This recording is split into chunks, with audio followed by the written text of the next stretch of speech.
Welcome to social. John Ibrahim Bollywood के एक ऐसे एक्टर हैं जिन्होंने हर तरह की फिल्म्स में काम किया है। जॉन का करियर जब शुरू हुआ था तो उन्होंने कई ऐसी रेयर फिल्म्स की थी जो मेन स्ट्रीम बॉलीवुड की फिल्म से बहुत अलग होती थी। इस तरह जॉन के लुक्स और उनकी एक्टिंग भी कन्वेंशनल एक्टर से बिल्कुल अलग थी, जिससे जॉन को एक यूनिक आइडेंटिटी मिल गई थी। अपने करियर के दूसरे स्टेज पर जॉन ने खुद को as an action hero establish कर लिया है, जहां हर फिल्म में अब वो एक्शन करते नजर आते हैं। इस वीडियो में हम आपको जॉन इब्राहिम की लाइफ से जुड़े 30 फैक्ट्स बताएंगे जो शायद आप नहीं जानते हो। फॉर एग्जाम्पल, जॉन के मॉडलिंग करियर की शुरुआत कैसे, किसकी मिस्टेक की वजह से हुई, जॉन को क्यों एक फिल्म के लिए डेथ थ्रेट्स दिए गए, और MS धोनी और जॉन के बीच में क्या कनेक्शन है। ऐसे बहुत से इंटरेस्टिंग फैक्ट्स आपको इस वीडियो में देखने को मिलेंगे, तो आपसे रिक्वेस्ट है कि इस वीडियो को आप एंड तक जरूर देखें। मेरे रूल्स कोई नहीं तोड़ सकता, मैं भी नहीं। नंबर 1, जॉन एक मल्टीकल्चरल फैमिली से बिलोंग करते हैं, जहां उनके फादर केरला बॉर्न क्रिश्चियन हैं और उनकी मदर मुंबई की पारसी कम्युनिटी से बिलोंग करती हैं। जॉन की मदर ने पहले उनका नाम फरहान रखा था, पर बाद में उनका नाम ऑफिशियली जॉन रख दिया गया।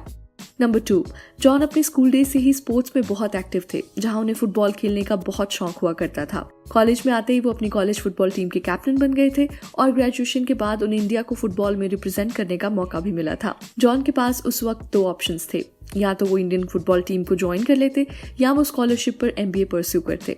जॉन को लगा कि इंडिया में फुटबॉल में ज्यादा पैसे नहीं हैं, इसलिए उन्होंने MBA में एडमिशन ले लिया था। उनका कहना था कि फुटबॉल हमेशा मेरे दिल के करीब रहेगी, पर मुझे फाइनेंशियल सिक्योरिटी चाहिए थी, इसलिए मैंने MBA करना सही समझा।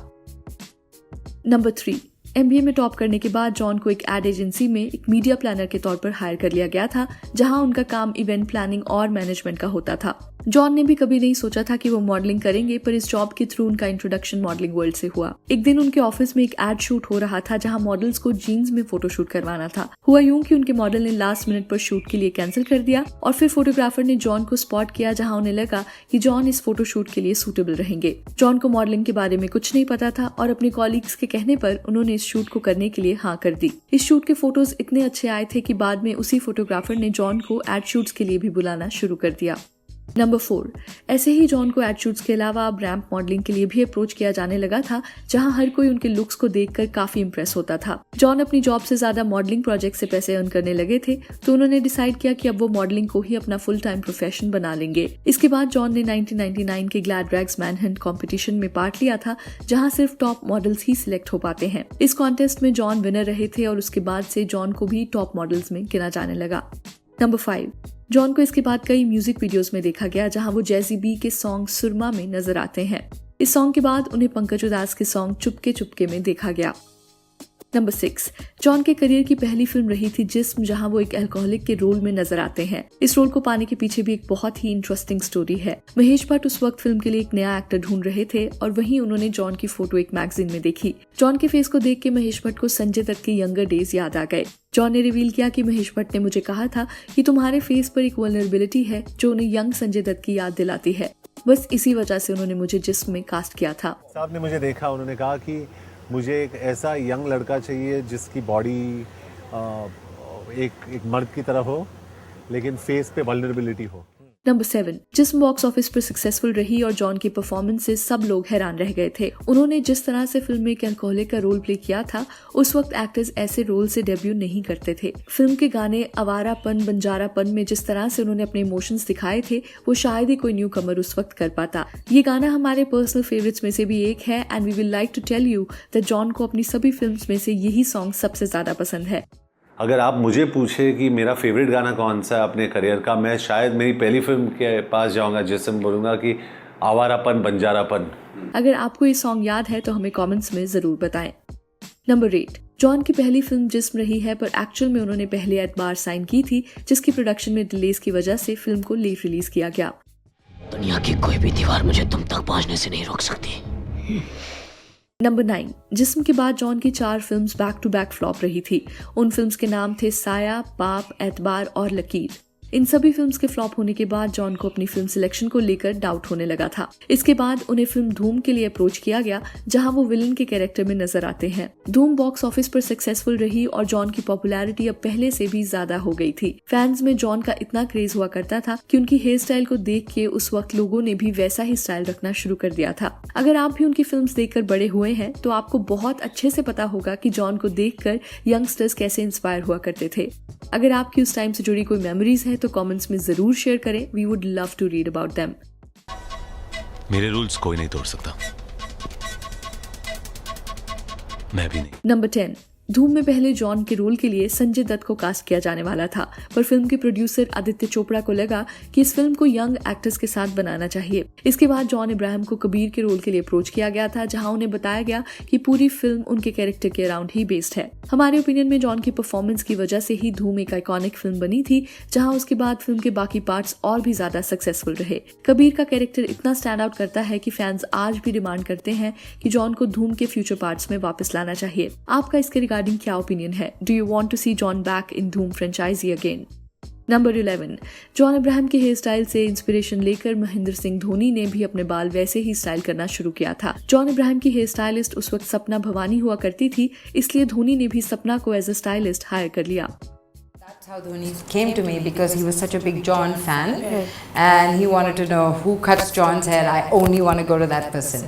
नंबर 12, जॉन को जब पता चला कि धोनी उनकी फिल्म्स को पसंद करते हैं, तो जॉन ने खुद धोनी को फोन कर बताया कि वो उनकी बैटिंग के फैन हैं। दोनों इसके बाद काफी अच्छे दोस्त बन गए, जहां पहली मीटिंग में ही धोनी ने जॉन को अपना बैट गिफ्ट किया था। ये बैट कोई नॉर्मल बैट नहीं था, बल्कि इस बैट से ही खेलकर धोनी आईसीसी के नंबर 1 बैट्समैन बने थे। जॉन के लिए स्पेशल मोमेंट था और उन्हें रियलाइज हुआ कि धोनी उन्हें कितना अच्छा दोस्त मानते हैं। इसके बाद जॉन ने भी धोनी को अपनी फेवरेट बाइकर जैकेट और एक हेलमेट याद के तौर पर गिफ्ट की थी। नंबर 13, बहुत कम लोग जानते हैं कि जॉन की एक फिल्म ऑस्कर के लिए भी नॉमिनेट हुई थी। 2005 में आई फिल्म वाटर, जिसे दीपा मेहता ने बनाया था, उस फिल्म को ऑस्कर की बेस्ट फॉरेन फिल्म कैटेगरी में सिलेक्ट किया गया था। हालांकि इस फिल्म को ऑस्कर नहीं मिल पाया और बेस्ट पिक्चर का award German film the lives of others को मिला था। और कौन तय करेगा क्या अच्छा है क्या बुरा? आप। नंबर 14, जॉन को अवार्ड शोज में जाना पसंद नहीं है। जॉन ने बताया कि करियर के स्टार्ट में उन्हें अवार्ड शोज में डांस करने के लिए बुलाया जाता था, जहां पैसे देने की बजाय मेकर्स कहते थे कि हम आपको अवार्ड दे देंगे। वहां से जॉन को अवार्ड शोज के डबल स्टैंडर्ड्स के बारे में पता चला और उन्होंने शोज को अटेंड करना ही छोड़ दिया। I don't like award functions.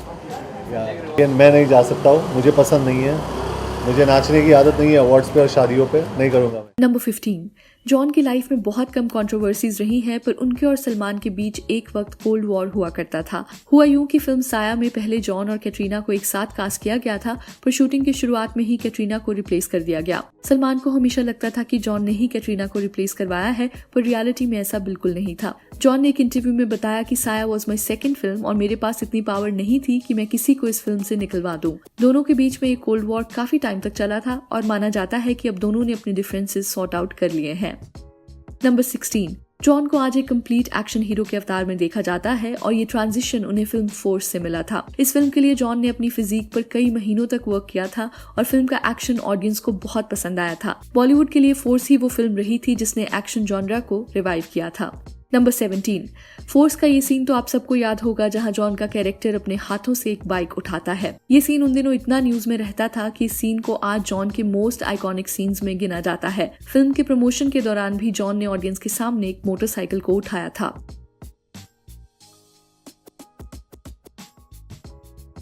Number 18, अब फोर्स की बात हो रही है तो विद्युत जामवाल को हम कैसे भूल सकते हैं। जॉन ने बताया कि विद्युत फिजिकली इतने स्ट्रॉन्ग थे कि फाइट सीन्स में उनके साथ रिहर्स करते हुए भी जॉन को काफी बार चोट आई है। वहीं जब जॉन विद्युत को मारा करते थे तो विद्युत आराम से दोबारा खड़े होकर फाइट करने लग जाते थे।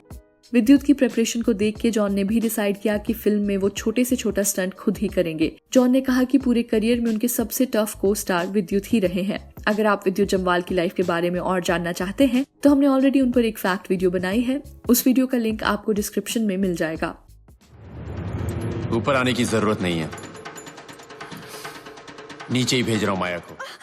नंबर 19, फिल्म काबुल एक्सप्रेस के लिए जब एक्टर्स को अप्रोच किया जाता था तो एंड में सभी फिल्म को मना कर दिया करते थे, क्योंकि उन दिनों कोई भी अफगानिस्तान में जाकर शूट नहीं करना चाहता था। वहीं जब जॉन को काबुल एक्सप्रेस ऑफर की गई तो उन्होंने उसी वक्त फिल्म को करने का मन बना लिया था। जॉन को भी अफगानिस्तान पहुंचने के बाद काफी डिफिकल्टीज आई थी, जहां तालिबान ने उन्हें डेथ थ्रेट्स भी दिए थे और उन्हें डराया गया कि उन्हें यहाँ पर फिल्म शूट नहीं करनी चाहिए। We want to go to Kabul. वाले काबुल एक्सप्रेस की टीम ने बहुत प्रिकॉशंस लेकर इस फिल्म को कंप्लीट किया था और अफगानिस्तान में शूट करना जॉन के लिए आज तक का सबसे मेमोरेबल एक्सपीरियंस रहा है। Afghanistan is one of the most beautiful places I have been to, and I think Afghan people are the most hospitable people Mehman Nawazi. This is the most beautiful in Afghanistan, and I've felt so special being there. That's why I keep saying Man tamame Afghanora dostaru. Number 20। John एक film producer भी है जहां Vicky donor उनके career की पहली produced film रही थी। John ने बताया कि उस वक्त इस फिल्म को कोई भी प्रोड्यूस करना नहीं चाहता था। सबने जॉन को कहा था कि एक स्पर्म डोनर के ऊपर फिल्म कौन देखने आएगा। इसके बाद जॉन ने खुद ही डिसाइड किया कि वो इस फिल्म को प्रोड्यूस करेंगे और जैसा कि आप सब जानते हैं विक्की डोनर बॉक्स ऑफिस पर हिट रही थी। इस फिल्म से आयुष्मान और यामी गौतम ने डेब्यू किया था और आज ये दोनों ही एक्टर्स इंडस्ट्री के मोस्ट इन डिमांड एक्टर्स में से एक हैं। Are you single? कंफर्म करके अफेयर करेगी क्या? नंबर 21। हम सबकी लाइफ में एक ऐसी फिल्म होती है जो हमारा लाइफ को लेकर नजरिया बदल देती है। जॉन के लिए वो फिल्म रही है शिंडलर्स लिस्ट। जॉन ने कहा कि इस फिल्म को देखने के बाद मैं काफी टाइम तक डिस्टर्ब रहा था क्योंकि इस फिल्म ने मुझे सोचने पर मजबूर किया था। Number 22। Film Romeo Akbar Walter में पहले सुशांत सिंह राजपूत को कास्ट किया गया था, पर क्रिएटिव डिफरेंसेस के चलते सुशांत ने फिल्म को रिजेक्ट कर दिया। सुशांत के पोस्टर्स तक लॉन्च कर दिए गए थे और उनके रिजेक्ट करने के बाद जॉन को इस फिल्म में कास्ट किया गया। नंबर 23। अगर आप साउथ कोरियन सिनेमा फॉलो करते हैं तो आपको ओल्ड बॉय फिल्म के बारे में जरूर पता होगा। ओल्ड बॉय एक रिवेंज फिल्म है जिसको सिनेमा की बेस्ट रिवेंज फिल्म्स में गिना जाता है। इसके अनऑफिशियल रीमेक जिंदा में जॉन एक विलन के रोल में नजर आते हैं। हालांकि फिल्म बॉक्स ऑफिस पर फ्लॉप रही थी और फिल्म को सीन टू सीन कॉपी होने के लिए क्रिटिसाइज भी किया गया था, पर उसके बावजूद भी जॉन की परफॉर्मेंस इस फिल्म में स्टैंड आउट करती है। बहुत कम लोगों ने जिंदा देखी है और अगर आप उन कुछ लोगों में से हैं तो जॉन की परफॉर्मेंस के रिगार्डिंग एक कॉमेंट जरूर करें। अंदर से आज भी एक 8 साल का बच्चा अपनी बहन के लिए चीख रहा है। नंबर 24। जॉन के करियर की एक और फिल्म रही थी जो साउथ कोरियन सिनेमा से इंस्पायर्ड है। फिल्म का नाम है रॉकी हैंडसम, पर ये जिंदा की तरह कोई अनऑफिशियली बनाया गया रीमेक नहीं है। जॉन ने खुद इसकी original film the man from nowhere के राइट्स परचेज किए थे। फिल्म को फोर्स के डायरेक्टर निशांत कमट ने बनाया था, पर बॉक्स ऑफिस पर ये फिल्म फ्लॉप रही। ऑनेस्टली ये फिल्म काफी अच्छी थी और एक्शन वाइज ये फिल्म बिल्कुल टॉप नॉच है। नंबर 25। जॉन इब्राहिम और एमएस धोनी एक साथ एक फिल्म में नजर आने वाले थे जिसका नाम हुक या क्रुक था। फिल्म की स्टोरी क्रिकेट के अराउंड बेस्ड थी जहां जेल के इनमेट्स को एक क्रिकेट टूर्नामेंट खेलने का चांस मिलता है, पर फिल्म की शूटिंग शुरू होने से पहले ही फिल्म को कैंसिल कर दिया गया था। नंबर 26। जॉन और बिपाशा के रिलेशनशिप के बारे में सभी जानते हैं। एक टाइम पर उन्हें इंडस्ट्री के पावर कपल्स के तौर पर देखा जाता था और दोनों एक साथ काफी खुश नजर आते थे। दोनों अपने रिलेशनशिप को लेकर मीडिया में हमेशा ओपन रहते थे और सबको लग रहा था कि दोनों जल्द ही शादी भी कर लेंगे, पर 2012 में दोनों का ब्रेकअप हो गया। नंबर 27। बिपाशा से ब्रेकअप के बाद जॉन की लाइफ में प्रिया रुंचल आई। प्रिया प्रोफेशन से एक बैंकर है जो यूएस में वर्ल्ड बैंक के लिए काम करती हैं। प्रिया और जॉन दोनों एक इवेंट के दौरान मिले थे और वहां से दोनों की फ्रेंडशिप शुरू हुई। 2014 में दोनों ने शादी कर ली थी। नंबर 28। जॉन की फेवरेट फिल्म्स की बात करें तो उन्हें पुरानी फिल्म्स देखना आज भी बहुत पसंद है। जॉन की फेवरेट फिल्म्स प्यासा, हाफ टिकट, पड़ोसन और जाने भी दो यारो रही हैं। नंबर 29। मद्रास कैफे जॉन के लिए एक स्पेशल फिल्म रही है। जब मद्रास कैफे की स्टोरी उन्हें सुनाई गई थी तो वो फिल्म के लिए बहुत एक्साइटेड थे, पर इवेंचुअली फिल्म को कोई प्रोड्यूस नहीं करना चाहता था। फिल्म एक पॉलिटिकल थ्रिलर है जिसमें रियल लाइफ पर्सनैलिटीज की स्टोरी दिखाई गई है, तो प्रोड्यूसर्स को इस चीज से प्रॉब्लम थी। सबने इस फिल्म के लिए मना कर दिया था क्योंकि उन्हें लगा था कि ऐसी फिल्म कभी भी बैन की जा सकती है। शुजित सरकार इस फिल्म के डायरेक्टर थे जिन्होंने ऑलरेडी जॉन की पहली प्रोड्यूस्ड फिल्म विकी डोनर को डायरेक्ट किया था। जॉन कॉन्फिडेंट थे कि शुजित इस फिल्म को बहुत परफेक्शन से बनाएंगे, इसलिए जॉन ने ऑलमोस्ट अपनी सारी सेविंग्स इस फिल्म में लगा दी थी। मद्रास कैफे बॉक्स ऑफिस पर सक्सेसफुल रही और आज भी इसके लेवल की फिल्म दोबारा नहीं बनी है। जो हम देखते हैं, सुनते हैं, सच सिर्फ उतना नहीं होता। नंबर 30। मुंबई सागा जॉन और इमरान हाशमी की पहली फिल्म होने वाली है जिसमें दोनों साथ नजर आएंगे। बहुत कम लोग ये ट्रिविया जानते हैं कि दोनों एक्टर्स को लॉन्च महेश भट्ट ने ही किया था। फिल्म फुटपाथ से इमरान ने डेब्यू किया, वहीं जिस्म से जॉन ने। इमरान ने रिसेंटली एक इंटरव्यू में जॉन के बारे में एक हार्ट वार्मिंग स्टोरी शेयर की जिसका आप सबको पता होना चाहिए। इमरान ने बताया कि जब उनके बेटे को कैंसर हुआ तो इंडस्ट्री के लोगों में सबसे पहले जॉन का कॉल आया था। जॉन ने उन्हें कहा था, Imran, if you need anything I am always there to help you. मेरे बेटे बीमार हुए थे. The first call that came, although we were not that close at that time. I remember ICU के बाहर बैठा था and John का phone आया था, and he said, Imran, if you need anything, I'm always there, and that really moved me.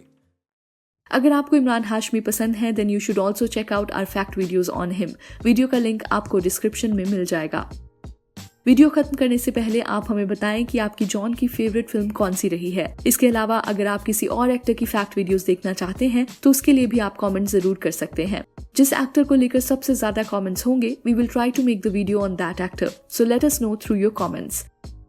तो चलिए, that's a wrap on this video. आप हमें इंस्टाग्राम, ट्विटर और फेसबुक पर भी फॉलो कर सकते हैं सोशल ऑफिशियल, जहां आपको हर तरह की फिल्म और एंटरटेनमेंट से जुड़ी अपडेट्स मिला करेंगी। ऐसी और भी इंटरेस्टिंग वीडियोस के लिए देखते रहिए सोशल, हर उस चीज के लिए जो आप जानना चाहते हैं।